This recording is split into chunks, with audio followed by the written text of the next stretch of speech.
అన్నం పెట్టమంటే ఏం దేవి జామకాయ ఇచ్చినావు? అత్త నువ్వే కదా సంగటి ముద్ద అంతున్నాయి జామకాయలు తలాకు ఒకటి తింటే కడుపు నిండిపోతుంది అన్నావు కదా, అందుకే నేను అన్నం చేయలేదు, జామకాయలే తలాకు ఒకటి ఇచ్చినానత్త.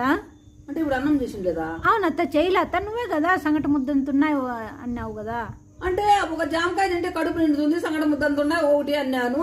అయినంత మాత్రం అన్నం తీసుకోకుండా ఉంటా పిల్లలకి కానీ ఒక కాయ ఇచ్చినానత్త. నువ్వు? అత్త నేను తిన్నానత్త ఓ జామకాయ. అంటే ఇప్పుడు అన్నమే చేయలేదా? అన్నం చేయలేదత్త. అంటే జామకాయలు తిని ఉండల్లా? అవునత్త నువ్వే కదా చెప్పిండేదే కడుపు నిండిపోతుందని. కడుపు నిండిపోతుందంటే అంటే నేను మాట వరుస కంటే ఒక జామకాయలు పెడతావా?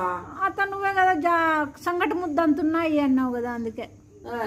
అంటే ఇంకా ఒకవేళ జామకాయలు తెచ్చినానంటే అన్నం చేయవా? ఇంక తిన్నమా? అత్త చేయనత్త, జామకాయలు తీసుకురా, మనం వంట చేసే పని వెళ్ళిపోతుంది. జామకాయలు తిని ఆరోగ్యానికి కానీ మంచిదత్త.